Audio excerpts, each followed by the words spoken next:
करेंगे equilibrium constant.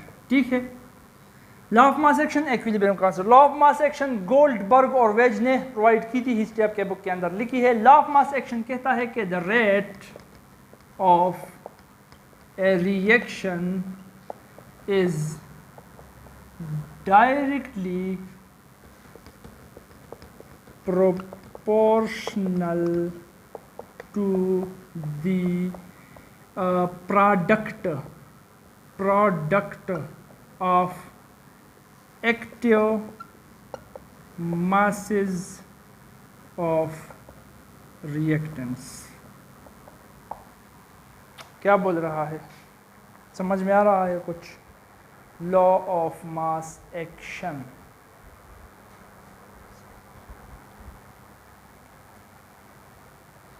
Rate of a reaction is directly proportional to the product of the active masses of reactants। सबसे पहले तो active masses को जानो। Active masses means concentration।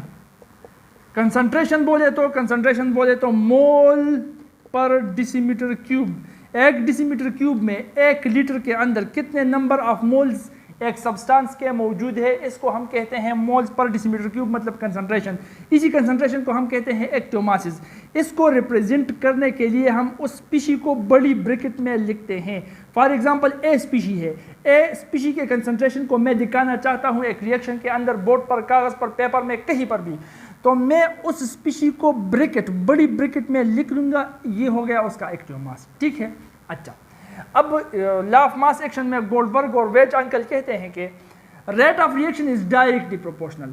एक reaction का rate, एक रिएक्शन का स्पीड, ये डायरेक्ट रिलेशन रखता है किस चीज के साथ? रिएक्टेंट्स के प्रोडक्ट के एक्टिव मासेस, रिएक्टेंट के एक्टिव मासेस के प्रोडक्ट के साथ। प्रोडक्ट का मतलब हासिल ज़रब, उसको अगर हम ज़रब करें, मतलब रिएक्टेंट्स जो है उसके कंसंट्रेशन को हम एक दूसरे के साथ ज़रब करें, मल्टीप्लाई करें, तो इससे जो आ रहा है, जो जवाब आ रहा है, उस जवाब को केमिकल रिएक्शन का रेट डायरेक्टली रिलेटेड है। यहाँ पर आप कंप्लीटली समझते हैं, मैथमेटिकल कैलकुलेशन से आप कंप्लीटली समझ में आ जाएगा। ठीक है, देखो, मान लो मेरे साथ है ये reaction A plus B, reactant है, रिवर्सिबल रिएक्शन है, क्योंकि इक्विलिब्रियम जो है वो रिवर्सिबल रिएक्शन में ही अटेंड होता है। A प्लस बी बनाता है C plus D, C plus D product है, A प्लस बी रिएक्टेंट है। ठीक है, अच्छा।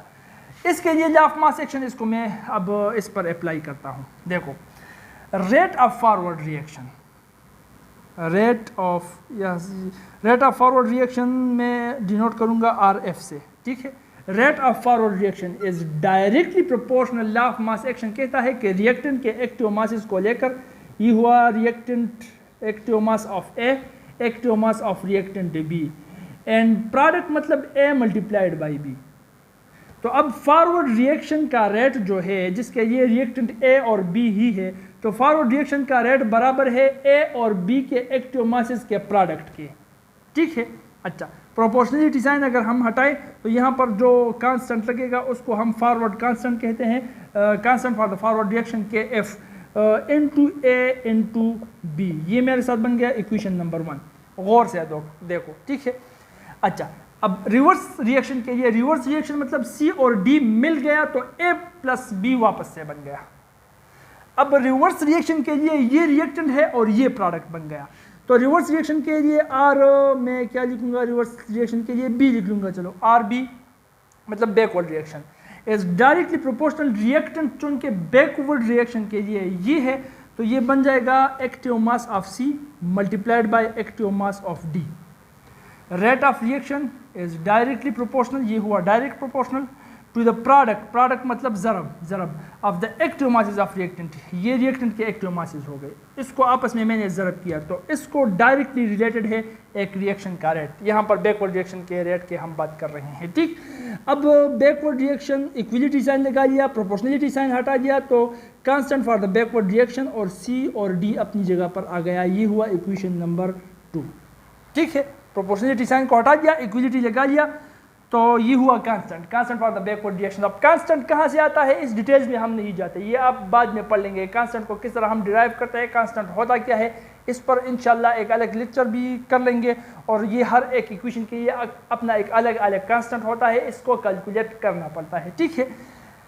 अच्छा, ये दो रिएक्शंस हो गए। अब देखो chemical equilibrium at chemical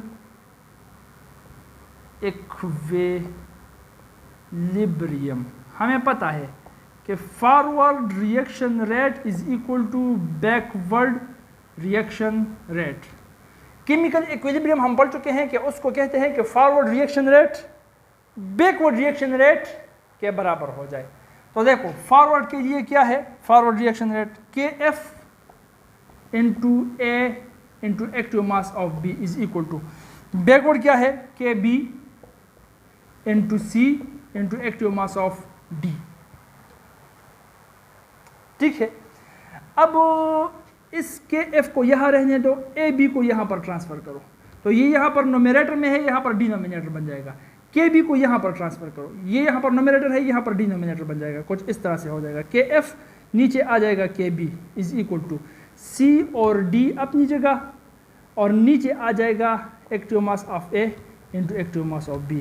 forward constant divided by backward constant, इस रेशियो को हम कहते हैं इक्विलिब्रियम कांस्टेंट, जिसको हम रिप्रेजेंट करते हैं KC से। So KC is equal to active mass product of active masses of products divided by product of active masses of reactants. ये जो बन रहा है कि product divided by reactants, active mass of products divided by active masses of reactants, इसके ratio को हम कहते हैं इक्विलिब्रियम कांस्टेंट, जो कि इनफैक्ट रेशियो है फॉरवर्ड कांस्टेंट के डिवाइडेड बाय बैकवर्ड कांस्टेंट के। This is known as equilibrium constant, ये इक्विलिब्रियम कांस्टेंट है। और ये इक्विलिब्रियम कांस्टेंट हमारे लिए बहुत काम आता है मुख्तलिफ कैलकुलेशंस करने के लिए, न्यूमेरिकल्स को हल करने के लिए, रिएक्शन के दौरान forward reaction backward reaction rate को नापने के लिए, टाइम को कैलकुलेट करने के लिए, मुख्तलिफ चीज़ों में काम आता है। और फिलहाल तो यहाँ पर थ्योरी में आपको आपके न्यूमेरिकल्स के दौरान ये आपके काम आएगा। बात समझ में आ रही है? इक्विलिब्रियम कांस्टेंट भी क्लियर है। तो इक्विलिब्रियम कांस्टेंट को आप इस तरह से डिफाइन कर सकते हो कि this is the ratio of the product of products, ये प्रोडक्ट्स है ना, active masses of the products, product of the active masses of products divided by product of the active masses of reactants. इस ratio को हम कहते हैं equilibrium constant. कैसी? इस तरह से हम डिराइव करते हैं, डिराइवेशन भी सीख ली, ठीक है। अच्छा, एक बात और कर रहा है यहाँ पर, जो गैसेस है उसके लिए हम इक्विलिब्रियम कांस्टेंट पार्शियल प्रेशर्स में लिखते हैं। इसको हम मोल्स में भी लिख सकते हैं, इसको हम मोल फ्रैक्शन में भी लिख सकते हैं। किस तरह से लिख सकते हैं वो हम इसके बाद पढ़ेंगे जब हम mole fractions, equilibrium constant for the mole fractions, for the mole, for the partial pressure और इक्विलिब्रियम कांस्टेंट, इनका रिलेशन जब पढ़ेंगे तब हम पढ़ लेंगे, ठीक है। अच्छा, न्यूमेरिकल है, न्यूमेरिकल को पढ़ लेते हैं, न्यूमेरिकल क्या कहता है, ठीक।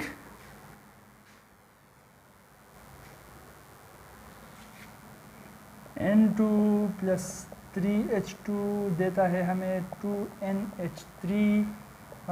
गिवन डेटा जो है वो है नाइट्रोजन इज इक्वल टू कितना है, 7 ग्राम, 7 ग्राम्स।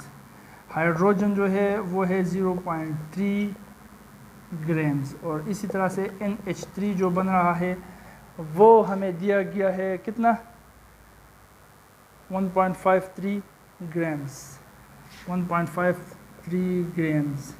ये तमाम के तमाम जो है ये एक ही डेसीमीटर क्यूब में है, ठीक है।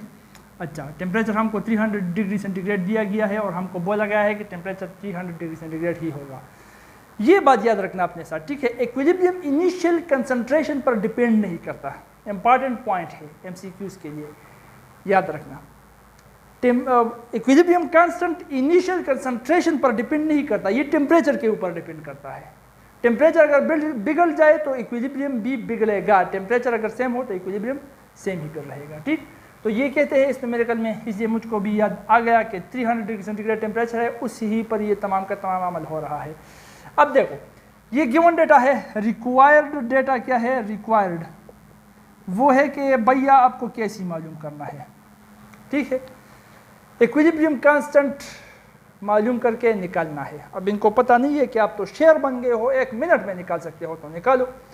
सबसे पहले देखो क्या है कि दिस एक्टिव मास लेना पड़ेगा, इसका एक्टिव मास, इसका एक्टिव मास, इसका एक्टिव मास। अच्छा, एक चीज़ हम भूल गए कि इसके लिए a प्लस बी ये हमको देता है c प्लस डी, ठीक है।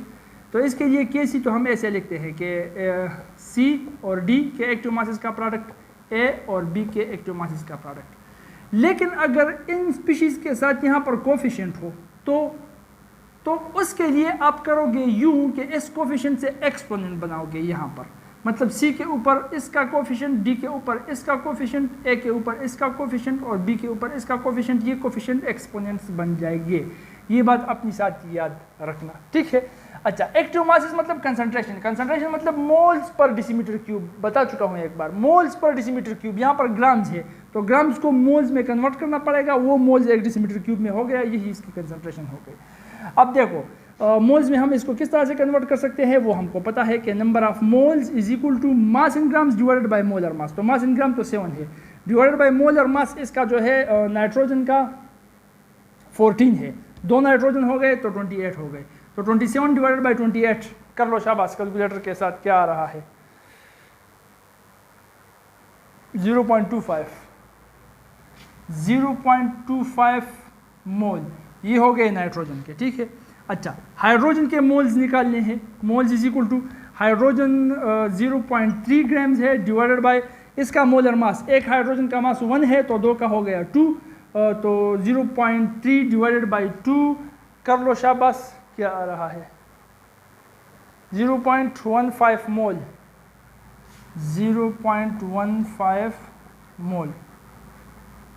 इसी तरह से अमोनिया का भी नंबर ऑफ मोल्स कितने होंगे, मास इन ग्राम्स जो कि है 1.53 divided by molar mass, nitrogen का है 14 प्लस हाइड्रोजन 1 तो 3 है, तो 3 हो गए, 14 प्लस 3 इज इक्वल टू 17, तो ये होगा 17, 1.53 डिवाइडेड बाय 17 कर लो शाबाश,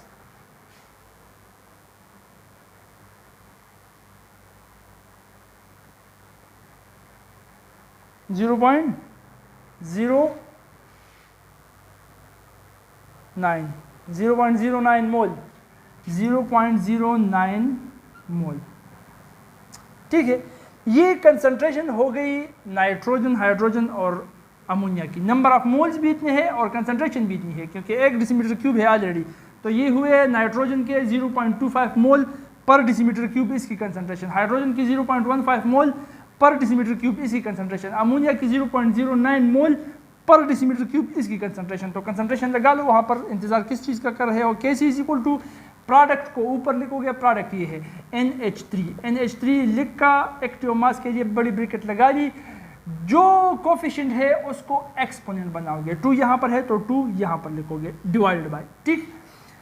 रिएक्टेंट्स को नीचे लिखोगे, तो ये हुआ active mass of nitrogen N2, ये सब्सक्रिप्ट नंबर है, याद रखना, इसको एक्सपोनेंट की जगह पर ना लिखो, कहीं इसको एक्सपोनेंट जगह पर ना चढ़ाओ, इसका एहतियात करना, ठीक है। कोएफिशिएंट को चलाना होगा, सब्सक्रिप्ट नंबर को नहीं। तो N2 इंटू H2 के साथ अब देखो कोएफिशिएंट है 3, इसको एक्सपोनेंट बना लेना, हाइड्रोजन के ऊपर लिख लेना, ठीक है। अब यहाँ पर वैल्यूज लगाओ, इज इक्वल टू NH3 की वैल्यू है 0.09, NH3 की है ना, अच्छा, ये हुआ to the power 2 divided by N2 की 0.25 मल्टीप्लाइड बाय हाइड्रोजन की हो गई 0.3 और टू द पावर 3। अब कैलकुलेटर हाथ में आपका मौजूद है तो इंतज़ार किस बात की कर रहे हो, पाकिस्तानी कौम हो क्या, शाबाश कैलकुलेट करो।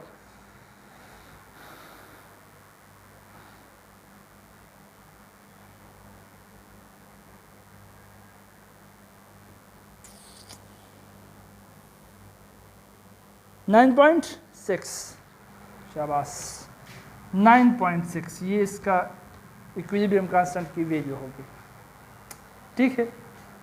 अच्छा, यहाँ पर आपको ये भी ध्यान रखना है